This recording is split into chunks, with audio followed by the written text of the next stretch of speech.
ഇന്ന് തന്നെ ഡൗൺലോഡ് ചെയ്യൂ. കാണൂ നിങ്ങളുടെ ഫേവറേറ്റ് ഷോസ്. എന്തിനു പറയുന്നു?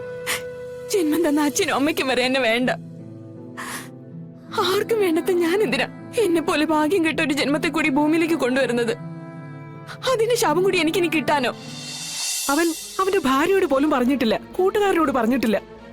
നമ്മുടെ കാര്യം വിട്. അവൻ അടുത്തിടപഴകുന്നത് ഇവരുമായിട്ടൊക്കെ അല്ലേ?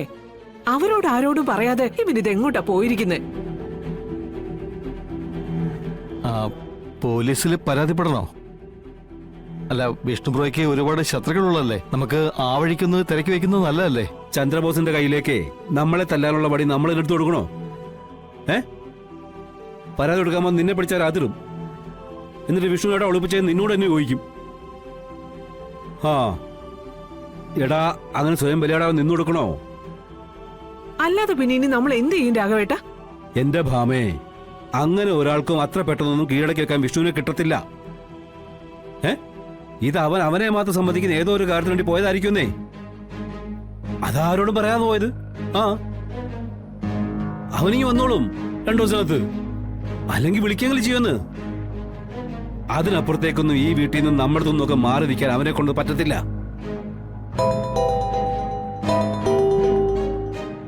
പപ്പിയുടെ ടീച്ചറാണല്ലോ വിളിക്കുന്നത്. ഇനി അതെന്താണാവോ?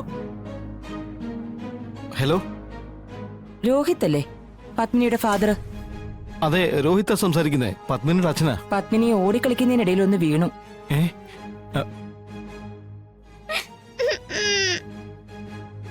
കൈക്ക് നല്ല വേദന ഉണ്ടെന്നാ പറയുന്നേ.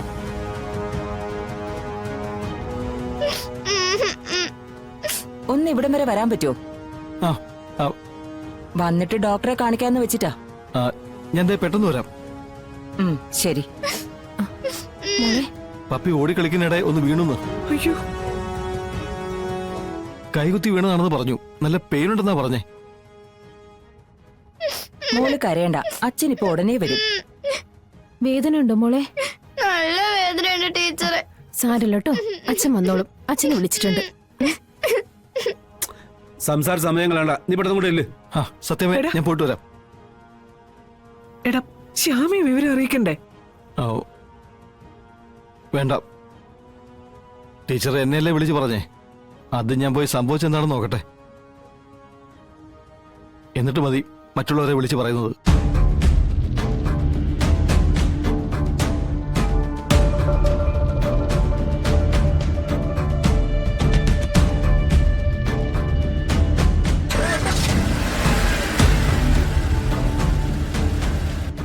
അതെ ഭാമേ, നമ്മളായിട്ട് പ്രശ്നങ്ങളൊന്നും ഉണ്ടാക്കണ്ട. അവളെ അറിയിക്കാതിരുന്ന അത് ഇതിലും വലിയ പ്രശ്നമാവാൻ സാധ്യതയുള്ളേ. അല്ല, അവനെ അറിയിക്കേണ്ടെന്ന് പറയുമ്പോ നമുക്ക് എന്ത് ചെയ്യാൻ പറ്റും? ഇനി നമ്മളായിട്ട് അറിയിച്ച് ഇതിലും വലിയ വഴക്കായാൽ എന്ത് ചെയ്യും? അവരെന്താണെന്ന് വെച്ചാൽ അത് പരസ്പരം പറഞ്ഞു തീർക്കട്ടെ. മോളുടെ കാര്യം ഓർത്തുള്ള ടെൻഷനുണ്ട്. അതിനൊപ്പം ഇവർ തമ്മിലുള്ള വഴക്കൂടിയുള്ളപ്പോ അതിന് എന്താവൂന്നുള്ള ചിന്തയിലാണ് ഞാനിപ്പം നിൽക്കുന്നത്. വരുന്ന പോലൊക്കെ വരട്ടെ, അല്ലാതെ ഒന്നിനാവാത്ത എന്നെ കൊണ്ടെന്ന് നടക്കാനാ? പ്രാർത്ഥിക്കാം, കുഴപ്പങ്ങളൊന്നും വരാതെ എല്ലാം നന്നാവാൻ. അല്ല എന്ത് ചെയ്യാൻ?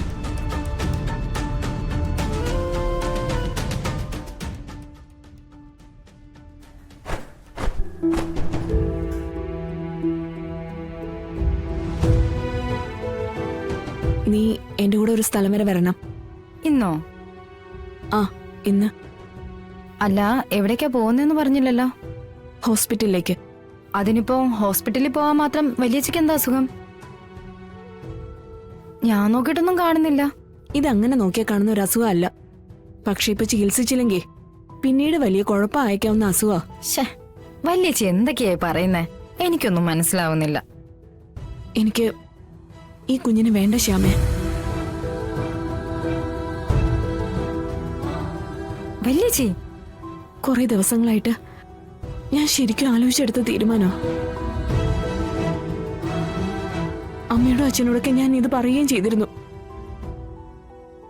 നിനക്ക് എന്റെ കൂടെ വരാൻ പറ്റുമോ ഇല്ലയോ? അത് പിന്നെ ഞാൻ വന്നാ മതിയോ?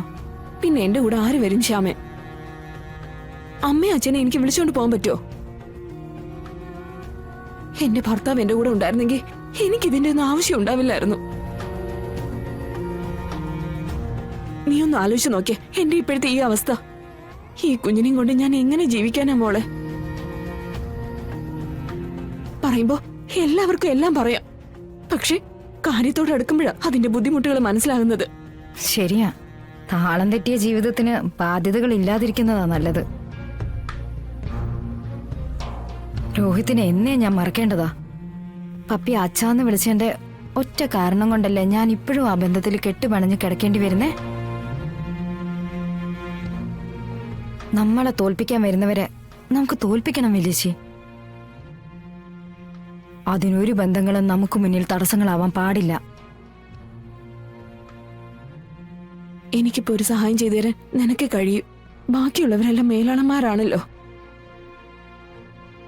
ഇക്കാര്യത്തില് നീ എന്നെ സഹായിക്കില്ലേ? നീ എന്റെ കൂടെ ഹോസ്പിറ്റലിലേക്ക് വരില്ലേ ശ്യാമേ? ഒരാളും വരില്ല.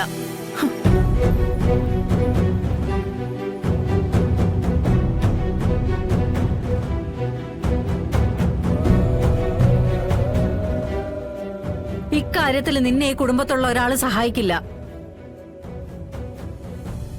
എടി, നീ ഒരു മനുഷ്യ സ്ത്രീ തന്നെ ആണോടി? എന്റെ വയറ്റിൽ തന്നെയാണോ നീ പറഞ്ഞത്?